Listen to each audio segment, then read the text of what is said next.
అందరికీ praise lord. జనవరి 7 ఈరోజు దేవుని వాగ్దానము. మీరు భయపడకుడి, మీరనేకమైన పిచ్చుకల కంటే శ్రేష్ఠులు. మత్తయి 10:31.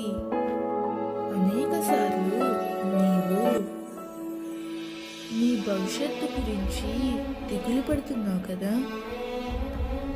నా తోటివారి జీవితం ఎంతో ఉన్నతంగా ఉంది, నా జీవితం ఏంటి ఇలా అయిపోతుంది అని బాధపడుతున్నావు కదా. ప్రభువు నీతో చెప్పుచున్న మాట, ఆకాశ పక్షులను చూడుడి, అవి విత్తవు, కోయవు, కొట్లలో కూర్చుకొనవు, అయినను నీ పరలోకపు తండ్రి వాటిని పోషించడం లేదా?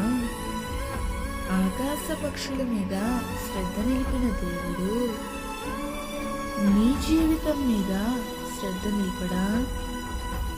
దిగులెందుకు పెడుతున్నావు? నీవెన్నడూ కృంగిపోకూడదు.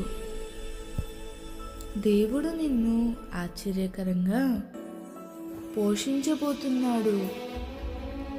అద్భుతమైన రీతిలో నీకు సహాయాన్ని పంపబోతున్నాడు. నమ్మి విశ్వసించి నీవెంతో శ్రేష్ఠుడవని ఆనందించు. దేవుడు ఈ వాగ్దానము నీ జీవితంలో నిశ్చయముగా నెరవేర్చునుగాక. ఆమేన్.